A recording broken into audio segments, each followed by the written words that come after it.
যে বাংলাদেশে 24 সালে যা হয়েছে এটি মাওবাদীরা জড়িত ছিল, এই পুরো নেপথ্যে মাওবাদীরা ছিল। আমি আসবো সেই প্রসঙ্গে। শিয়া শিকদারি শুধু এখানে আলোকপাত নয়, এটা সমসাময়িক রাজনীতিও এখানে আলোচ্য বিষয়। আমি আপনাদেরকে এটা বোঝানোর চেষ্টা করব যে এই যে বিপ্লবের কথা বলি, এই যে আমরা দোষ দেই, সেগুলোর এক ধরনের ব্যবচ্ছেদ প্রয়োজন। আসছি। তো মাও সেতুং এই রেড গার্ড নামে তার একটা আপনার বাহিনী ছিল, তার বিচ্ছু বাহিনী বা তার ছাত্র বাহিনী। এই রেড গার্ডের ছেলেপেলেরা তখন আপনার ব্যাপকভাবে বুদ্ধিজীবীদেরকে টর্চার করেছে। শিক্ষক, বুদ্ধিজীবী, সঙ্গীত শিল্পী, আর্টিস্ট নানানভাবে হেনস্থা করেছে। রেড গার্ডের ব্যাপারটাই ছিল যে আপনাকে পিছনে ফেলে আসতে হবে আপনার পেছনের ভাবনা, পেছনের চিন্তা, কালচার, এগুলোকে। যেমন ওরা কি বলছে, নয়া বন্দোবস্ত। এই যে আমি আপনাদেরকে উদাহরণ দিলাম হচ্ছে রেড গার্ড, ওই রেড গার্ড বলছে নয়া বন্দোবস্তের কথা। তারা 4টা বলেছে, নয়া চিন্তা, নয়া ভাবনা, নয়া কালচার, এইভাবে তারা বলেছে এবং এটাকে পাল্টে ফেলতে হবে। আর এই টোকাইরা কি বলছে, বাংলাদেশের টোকাই রেড গার্ডরা, টোকাইরা বলছে যে নয়া বন্দোবস্ত, ইনকিলাব জিন্দাবাদ। বয়ান, ন্যারেটিভ, ডিসকোর্স, শব্দগুলো তো আপনি অনেকদিন ধরে শুনছেন। এরা এটাকে নতুন করে নিয়ে এসছে। আপনি এটার সাথে একটা সিমিলারিটি পাচ্ছেন। হ্যাঁ, একই ব্যাপারগুলো আবার ফেরত আনছে। ভাষার জায়গায় কিছু জায়গায় তার পরিবর্তন করেছে, জুলাই মাসে ভাষাকে নতুন করে তুলে আনছে। বাংলাদেশে জুলাই মাসে যেটা হয়েছে, এই টোকাইরা তারা মাওয়ের তারা বেসিক্যালি একটা সংকর প্রজাতি করেছে। তারা যেমন তারা মাওকে ফলো করেছে, তারা ইন্দোনেশিয়ার বিপ্লবকে বা ইন্দোনেশিয়াতে যা হয়েছে সেটাকে তারা ফলো করেছে, তারা কম্বোডিয়াকে ফলো করেছে। তো এগুলোর অনেকটা মিক্সচার, কিন্তু এগুলোর মূল যে সূত্রটা মাও সেতুং, আমরা শিয়া শিকদারের আলোচনা করছিলাম। শিয়া শিকদার এই মাও সেতুং এর দ্বারা ব্যাপকভাবে প্রভাবিত হয়েছে। তিনি মনে করেছেন যে সশস্ত্র বিপ্লব ছাড়া, যেমন আমি ব্যক্তিগতভাবে এখন সশস্ত্র বিপ্লবের কথা বলি, সেই কম্পারিজনও আসছি। ওই সময়টাতে সে মনে করতো যে সশস্ত্র বিপ্লব ছাড়া আর কোনো কিছুই সম্ভব না। গণতন্ত্র, এগুলো সাম্রাজ্যবাদীদের এগুলো কন্টেন্ট। এটা কি আপনার মাথাতে কোনোভাবে বেল রিং করছে যে গণতন্ত্র হচ্ছে আসলে সাম্রাজ্যবাদীদের একটা টুলস? আমি আপনাকে এই জায়গাতে আসার আগে একটু বলি, আমরা যখন জুরিসপ্রুডেন্স পড়ি আর কি, তখন আমরা মার্কসিজম তো আমাদের পাঠ্য ছিল, মার্কসিজম, ফেমিনিজম, তারপরে আপনার হেগেল, কান্ট, এগুলো আমাদের অবশ্য পাঠ্য ছিল ইউনিভার্সিটি অফ লন্ডনে। তখনও তো মনোযোগ দিয়ে পড়িনি, পরে পড়েছি। তো মার্কস পড়তে গিয়ে আমি তখন যখন আমার মার্কসের প্রথম পার্ট আমার হয়, তখন ওইটা ডেফিনেটলি লর সাথে রিলেটেড ছিল। লকে বলা হতো যে মহাজনদের বা বুর্জুয়াদের বা যিনি মালিক শ্রেণী, তাকে বাঁচাবার একটা ঢাল। সে তখন জমিকে ভাগ করলো, ওই জমি প্রোটেক্ট করার জন্য সে আইন বানালো। আইনটা সে নিজেকে প্রোটেক্ট করার জন্য বানালো, কিন্তু আদতে সে বলছে যে এটা সবার অধিকারের জন্য। আপনি আমার কথাটা বুঝতে পারছেন? তো এই যে একটা চেনা ভুবন, এই চেনা ভুবনকে ভেঙে দিতে মাও তখন পেরেছিল 34-এ, এবং 49-এ সে সম্ভবত চায়নাতে এসে জয়ী হয়, বিপ্লবে জয়ী হয়, এবং দীর্ঘ একটা লম্বা জার্নি, একটা দীর্ঘ লম্বা সশস্ত্র সংগ্রাম এন্ড এভরিথিং, প্রচুর প্রবল রক্তপাতের ফলে চায়না তখন আপনার এই নতুন উন্মেষ ঘটে তারা নতুন একটা দিকে যায়।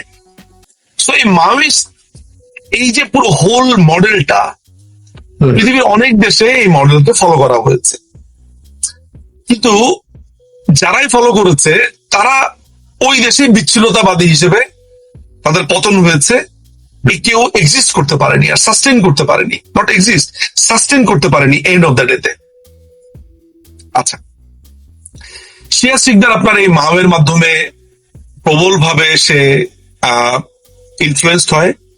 সমসাময়িক ভাবে আমরা যদি একটু শিয়া শিকদারকে একটু পজ রাখি, আমরা আরেকটু পেছনের দিকে যদি একই অবিভক্ত বাংলাতে আমরা চলে যাই, সেখানে আমরা দেখতে পাই, ইজ ইট অবিভক্ত বাংলায় না, অবিভক্ত বাংলায় না, আপনার তেভাগা আন্দোলন যখন হলো, তেভাগা আন্দোলনের আন্দোলনের সময় তেভাগা আন্দোলনের ব্যাপারটা কি ছিল? জমিদারদের যে জমি, সেই জমিতে যে কৃষকরা চাষ করে, সেই চাষের জমির ফসল 3 ভাগে ভাগ হবে। 2 ভাগ পাবে হচ্ছে কৃষকরা, 1 ভাগ পাবে হচ্ছে জমির মালিক, বর্গা চাষিরা পাবে হচ্ছে ওই 2 ভাগ। এটা ছিল কৃষকদের দাবি। জানেন যে একজন জমিদার গুলি করে, তারপরে আস্তে আস্তে আস্তে আস্তে এইটা, এবং সেখানে একজন বিপ্লবী তীর দিয়ে আঘাত করার ফলে একজন জমিদার মারা যায়, সেখানে হত্যার সূচনা হয়, এক ধরনের বড় আন্দোলনে চলে যায়।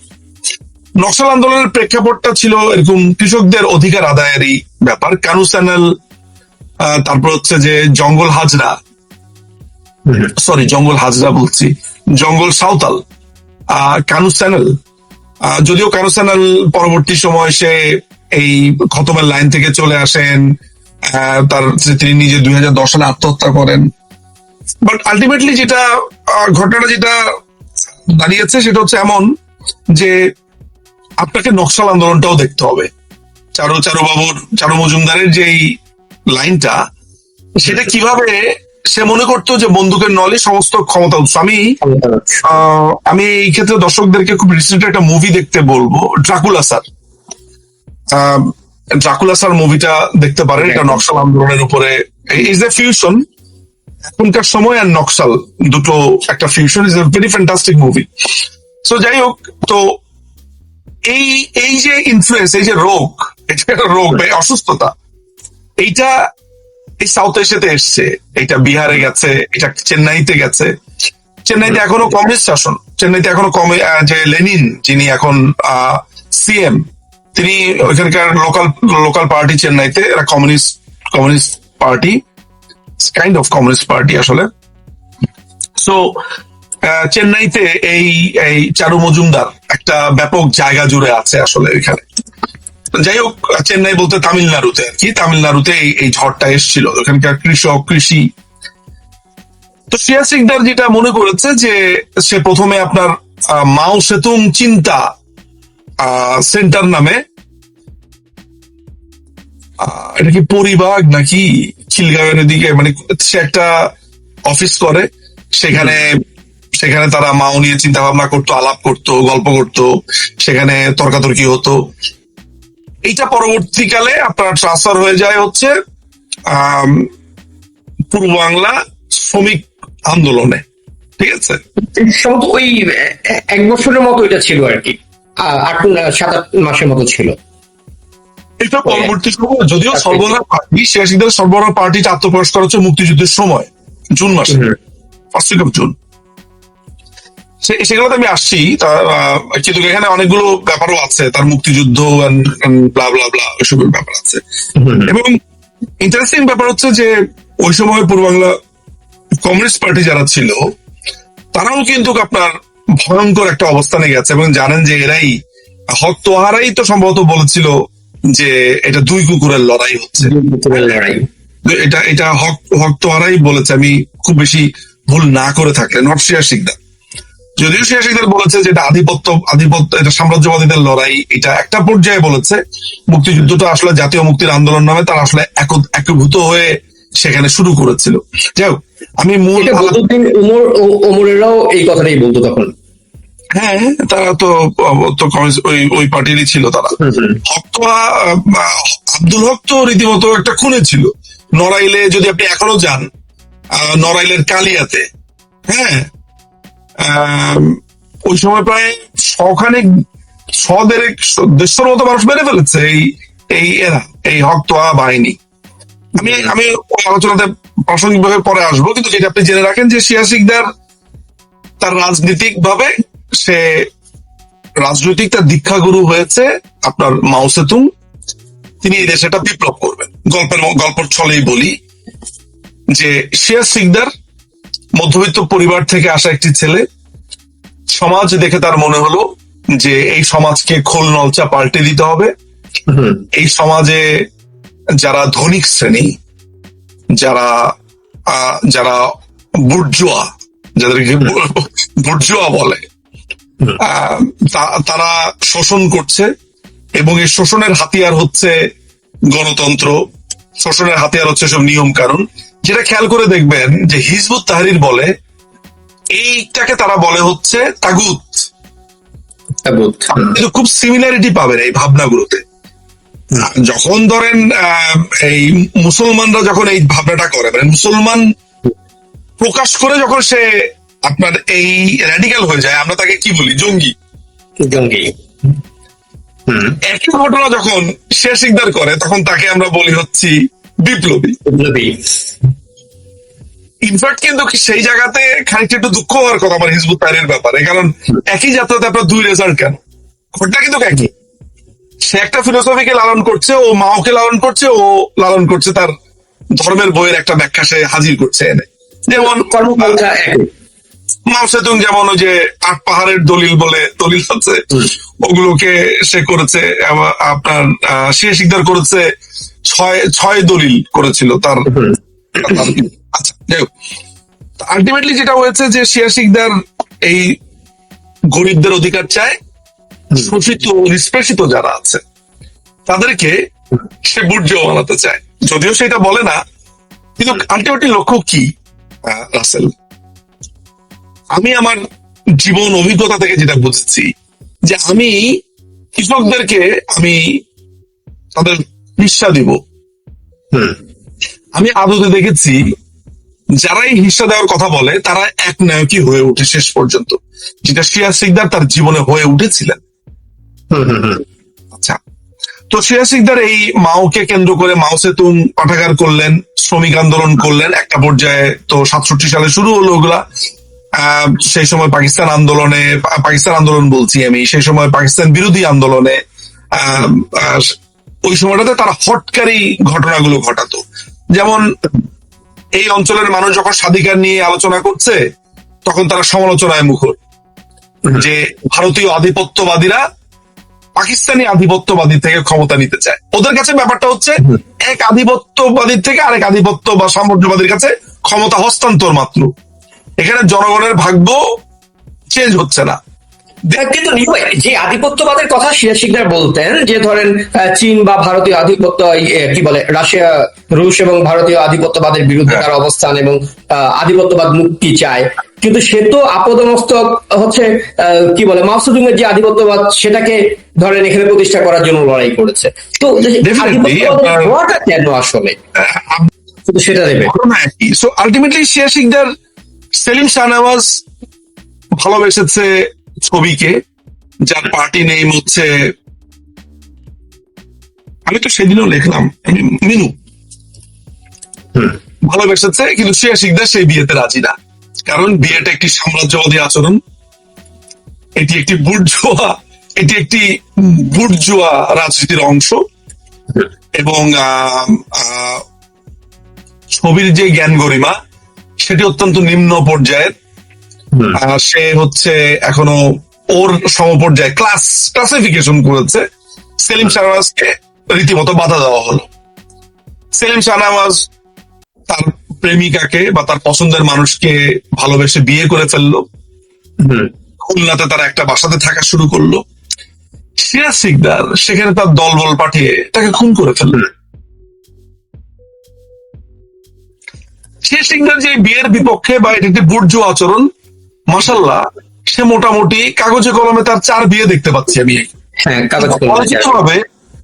অলিখিতভাবে তার বিয়ে হয়েছে মনে হয় আরো বেশি। আর প্রেমের তো ইয়ত্তা আছে বলে আমার অন্তত মনে হয় না। আপনি যে পয়েন্টে গেলেন, আমি ব্যবহার করতেন, 200 টাকার কলম লিখতেন, সেই আমলে 200 টাকার কলম তার পকেটে থাকতো, কেতাদুরস্ত প্যান্ট শার্ট জুতা মোজা, হাতে ব্রিফকেস, চোখে রেবেনা সানগ্লাস, কিন্তু শোষিতের কথা বলে। এই শোষিতের কথা বলতে গিয়ে এক কৃষকের মেয়েকে সে তার প্রথম জীবনে রসনারাকে বিয়ে করে বসলো, এটা বোঝানোর জন্য যে ক্লাসিফিকেশন নাই। তখনই কাউকে বোঝানোর জন্য বিয়ে করা হয়, সেখানে তো প্রেম থাকে না, ভালোবাসা থাকে না, বাড়িতে কাজ করতেন। অর্থাৎ বিয়েটা, কাউকে বিয়ে করা কোনভাবে একটা প্রমাণের টুলস হতে পারে না, যে আমি বিয়ের মাধ্যমে প্রমাণ করতে চাই।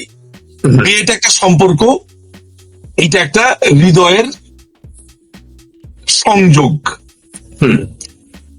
এইটা একটা হৃদয়ের সংযোগ এবং বংশ বৃদ্ধির একটি প্রচেষ্টা।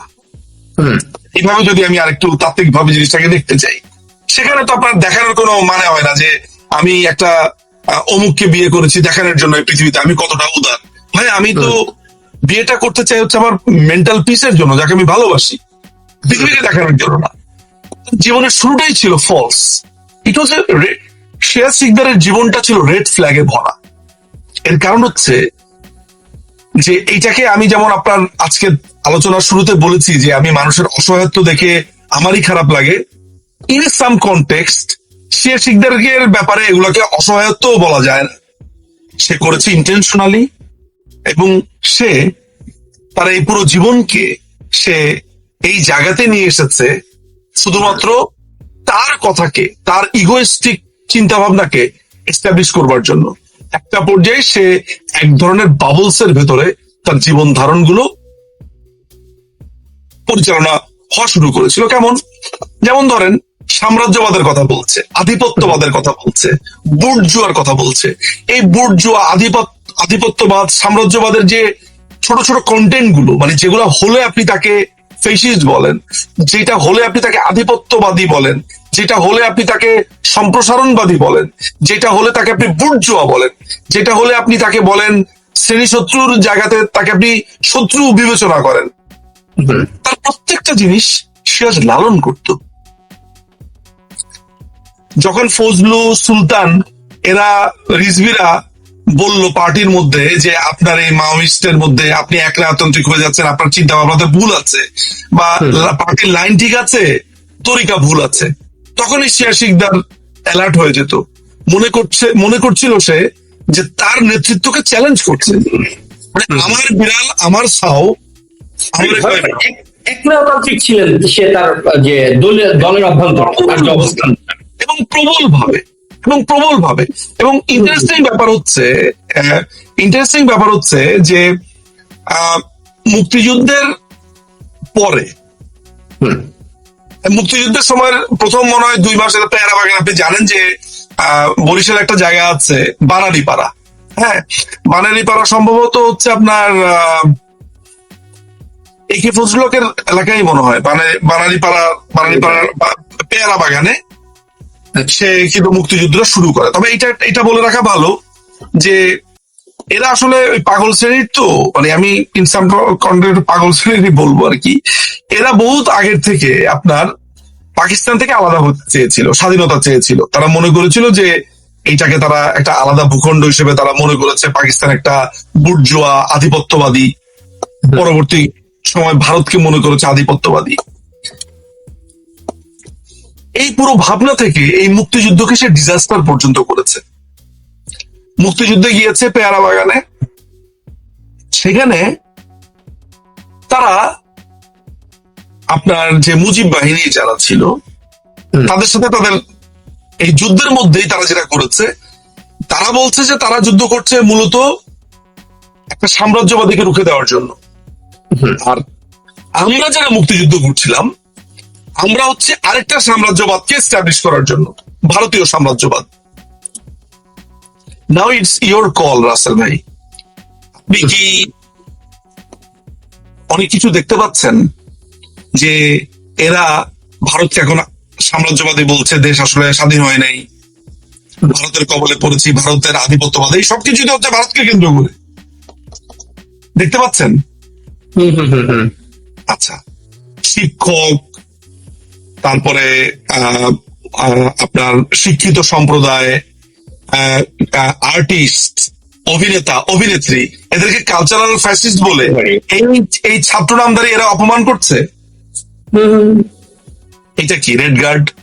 আচ্ছা, একদম তারা ক্ষমতাকে কুক্ষিগত করে রাখার চেষ্টা করছে।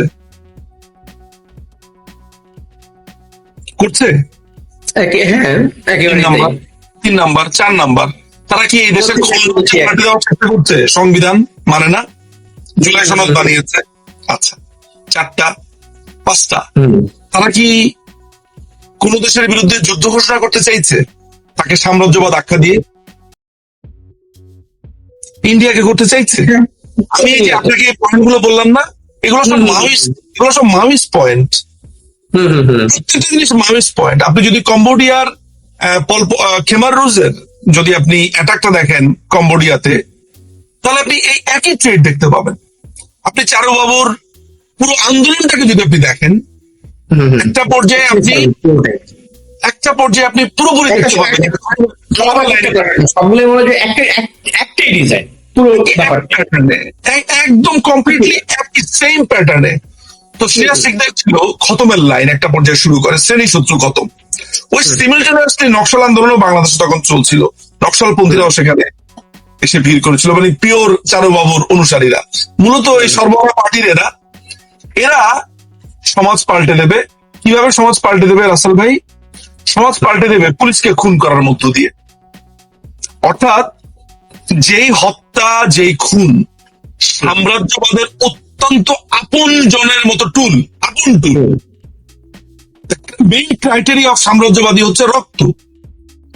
আপনি সেই সাম্রাজ্যবাদী দিচ্ছেন, আপনি নিজে সাম্রাজ্যবাদী হয়ে